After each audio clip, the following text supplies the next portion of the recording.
ETF index mutual funds నేర్చుకుని stock మార్కెట్లో రాణించాలనుకుంటున్నారా? వెంటనే ఈ నెంబర్కి కాల్ చేయండి.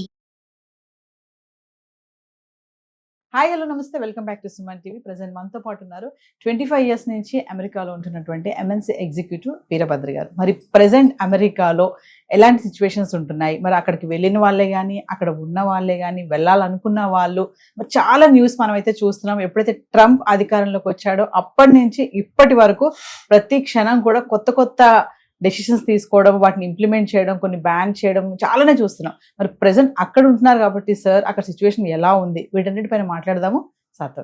నమస్తే సార్. నమస్కారం సార్. మరి ప్రెసెంట్ మనం చూస్తున్నాము, కొత్తగా H1B వీసాది లాటరీ సిస్టమ్ ఏదైతే ఉంటుందో అది బ్యాన్ చేయబోతున్నాడు ట్రంప్ అని అంటున్నారు. ఏంటి సార్ అసలు ఎంతవరకు అది నిజం ఉంది? బ్యాన్ చేస్తారా? అంటే ఒరిజినల్గా H1B సిస్టంలో లాటరీ అన్నది లేదు. సో అందులో 2 లాటరీస్ ఉంటాయి. Let's be clear. ఒకటేమో డైవర్సిటీ వీసా ప్రోగ్రామ్ అని ఒకటి ఉంది.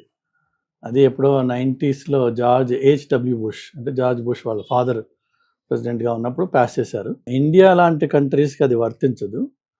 చాలా మటుకు ఈ ఆఫ్రికన్ కంట్రీస్, చిన్న చిన్న కంట్రీస్, వీటికైతే ఎక్కడైతే రిప్రజెంటేషన్ తక్కువ ఉంటుందో అక్కడి నుంచి వాళ్ళు వీసా అప్లై చేసుకున్నట్టయితే, ఇన్ఫ్యాక్ట్ వాళ్ళది H1B కాదు, వాళ్ళకి డైరెక్ట్గా వాళ్ళు గ్రీన్ కార్డ్ ప్రాసెస్లోకి వెళ్తారు. వాళ్ళు దానికి లాటరీ ఇస్తారు.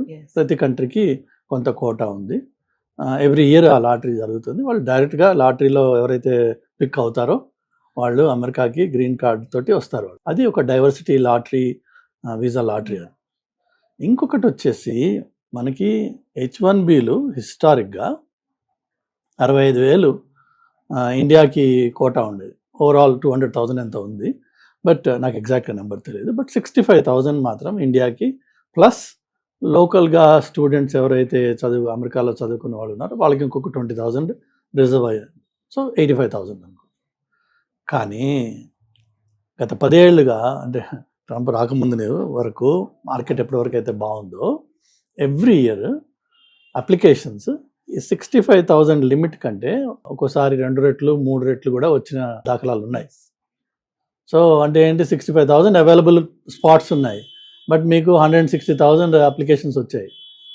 ఇందులో ఎలా వీళ్ళని డిసైడ్ చేయాలి అంటే దానికి లాటరీ సిస్టమ్ పెట్టారు. ఆ లాటరీ సిస్టమ్ కూడా లాస్ట్ 5-6 ఇయర్స్లో ఇప్పుడు పెట్టారు తప్ప అంతకుముందు లేదు అది. ఎందుకంటే క్రౌడ్ పెరిగిపోయింది. సో ఇప్పుడు వీళ్ళు అనేది ఏంటంటే, ఫస్ట్ ఆఫ్ ఆల్ ఈ లేటెస్ట్ రెస్ట్రిక్షన్స్ వల్ల మొట్టమొదట మీకు H1B మీద ₹1,00,000 అడిషనల్గా కట్టాలి అని పెట్టారు. దాంతో మోర్ దెన్ 50% ఎవరైతే నో ప్రామినెంట్ స్పాన్సరర్స్ ఉన్నారో వాళ్ళు బ్యాక్ ఆఫ్ అయిపోతారు. అంటే ఫర్ ఎగ్జాంపుల్, మీరు ఎవరన్నా ఇండియా నుంచి తీసుకురావాలి, ఇంతకుముందు 65,000, 70,000, 80,000 పెట్టి ఒక ఎంప్లాయీని, ప్రాస్పెక్టివ్ ఎంప్లాయీని తీసుకురాగలిగితే, ఇప్పుడు ఆ 80,000 ప్లస్ 100,000 అంటే $180,000 కట్టి, ఎవరైతే ఇంతకుముందు 80,000కే తెచ్చేవాళ్ళమో ఇప్పుడు 180,000 కట్టాలి. దానివల్ల ఈ 65,000 అప్లికేషన్స్ ఈ ఇయర్ నుంచి సబ్స్టాన్షియల్గా తగ్గిపోతాయి. ఆల్రెడీ చాలామంది మన ఇండియన్ కంపెనీస్ చెప్పారు కూడా, will stop sponsoring H1B visas అని చెప్పారు. సో మెల్లిమెల్లిగా ఆ H1B శకం అయిపోతుంది. ఇక మీకు అసలు 65,000కి 65,000 అప్లికేషన్సే లేకపోతే లాటరీ అనేది ఎందుకు? ఇంకా లాటరీ ఉంటే ఏంటి, లేకపోతే ఏంటి? సో అది ఆ పుకారు ఎవరు లేపారో నాకు తెలియదు, కానీ అందులో ఏమాత్రం పసలేదు. అసలు విషయం ఏంటంటే, Canada, Australia and New Zealand already గత 30 ఏళ్ళుగా ఒక particular process of granting visas ఉంది వాళ్ళకి. అందులో కొంత స్కోరింగ్ మెకానిజం ఒకటి ఉంటుంది. మీరు డిగ్రీ చేసి, స్టెమ్ డిగ్రీ అయితే దానికి ఎన్ని పాయింట్స్, మీ ఏజ్, మీ ఎక్స్పీరియన్స్, మీ మ్యారిటల్ స్టేటస్, ఇట్లా రకరకాల డెమోగ్రాఫిక్స్ని బట్టి పాయింట్ సిస్టమ్ ఇచ్చి, ఆ పాయింట్స్లో అబౌవ్ సర్టన్ పాయింట్ లెవెల్ వాళ్ళకి ఎలిజిబిలిటీ ఉంటుంది ఇమిగ్రేషన్ అప్లై చేసుకోవడానికి. సో దెన్ ఆ విధమైన వెయిటెడ్ పద్ధతిని అమెరికాలో కూడా ఇంట్రొడ్యూస్ చేయాలని చెప్పి ఈ గవర్నమెంట్కి చాలా ఇంట్రెస్ట్ ఉంది. మొదటి నుంచి చెప్తున్నారు. ఏంటంటే వాళ్ళు అనేది, ఇప్పుడు అమెరికాలో 3,000 కాలేజీలు ఉన్నాయి, అలానే యూనివర్సిటీలు ఉన్నాయి. ఇండియాలో కూడా మనకి బోల్డ్ వందల్లో, హైదరాబాద్లోనే ఉన్నాయి కొన్ని వందల్లో అన్నిటికీ ఒకటే లెవెల్ ఆఫ్ రికగ్నిషన్ లేదు. ఇప్పుడు ఐఐటి ఐఐఎంలు ఎలాగా మనకి గొప్ప పేరు ఉంది, తర్వాత ఎన్ఐటి, తర్వాత ఇంతకుముందు అలానే జేఎన్టీయు, ఇలా కొన్ని ప్రామినెంట్ నేమ్స్ ఉన్నాయి. దాని తర్వాత మిగిలినంతా కలగోరగంప ఇది. సేమ్ అమెరికాలో కూడా ఐవీ లీగ్ స్కూల్స్ అని ఒక 22 ఉన్నాయి. దాని తర్వాత ఐవీ లెవెల్లో ఉండే నెక్స్ట్ బ్యాచ్ ఈక్వల్లీ ఎక్స్పెన్సివ్ కొన్ని ఉన్నాయి. ఇక నెక్స్ట్ ఈచ్ స్టేట్కి కొన్ని మంచి కాలేజెస్ వాటి ప్రామినెంట్ నేమ్ ఉన్నవి కొన్ని ఉన్నాయి. ఆ తర్వాత చెత్త బోల్డ్ ఉంది, అసలు కాలేజ్కి వెళ్ళకుండా డిగ్రీ చేసే కాలేజెస్ కూడా ఉన్నాయి అక్కడ. అంత కంప్లీట్ ఆన్లైన్లో, లేకపోతే వారానికి ఒకసారి వెళ్ళు, లేదంటే మొత్తం సెమిస్టర్లో ఒక సబ్జెక్ట్ నువ్వు తీసుకుని ఫిజికల్గా రావాలి, మిగిలినవన్నీ ఆన్లైన్లో చేసుకో, ఇట్లా రకరకాలు ఉన్నాయి.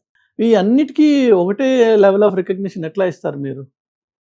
ఎంఐటి వాడికి యూనివర్సిటీ ఆఫ్ అలబామాలో చదువుకున్న వాడికి ఒకటే లెవెల్లో మీరు రికగ్నిషన్ ఇవ్వకూడదు.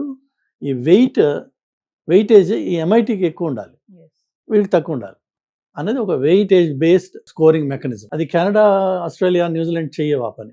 వాళ్ళకి జస్ట్ మీకు బీటెక్ ఉందంటే ఇంత నెంబర్, దట్స్ ఆల్. బట్ వీళ్ళు అనేది ఏంటంటే నీ బీటెక్ కానీ లేక మాస్టర్స్ కానీ ఎక్కడి నుంచి, ఏ కాలేజ్ నుంచి వస్తుంది నీకు, అది ఏ టైప్ ఆఫ్ కోర్స్, అది స్టెమ్ మీద అందరికీ ఫోకస్ ఉంది. సో స్టెమ్మా, నాన్ స్టెమ్మా, దెన్ విచ్ కాలేజ్, ప్రాబబ్లీ అందులో మళ్ళీ అగైన్ నీ గ్రేడ్స్ ఏంటి ఏవో చూస్తారు. కొన్ని చూసి దానికి వెయిటేజ్ ఇస్తూ అప్లికేషన్ ప్రాసెస్ని పెట్టాలని చెప్పి ఒక ప్రపోజల్ ఉంది. But above all of these there is a bill introduced in US house. వాళ్ళు ఏమంటారంటే అసలు ఈ ఇమ్మిగ్రేషన్లో చాలా ఫ్రాడ్ నడుస్తుంది. రీసెంట్గా మిన్నసోటాలో అనుకుంటా, or Michigan, I'm not sure exact, I think Michigan, Minnesota కూడా వేరే, మిషిగన్లో కొన్ని రైడ్స్ అయ్యి చాలా కంపెనీస్ని ఇమిగ్రేషన్ ఫ్రాడ్లో పట్టుకుని షట్ ఆఫ్ చేశారు వాటిని.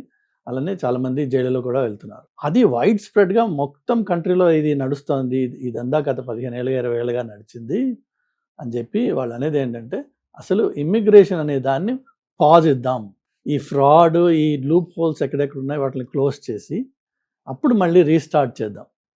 ఈలోపు ఒక ఎక్సెప్షన్ ఒకదానికే ఏంటంటే సంవత్సరానికి 10,000 మెడికల్ ప్రొఫెషనల్స్ని మాత్రం అలౌ చేద్దాం. మిగిలింది అంటే లైక్ టెక్నికల్ అంటే ఐటీ రిసోర్సెస్, ఇది పాస్ చేసేద్దాం అని చెప్పి ఒక ప్రపోజల్ ఉంది. మోస్ట్ లైక్లీ అది పాస్ కూడా అవుతుంది.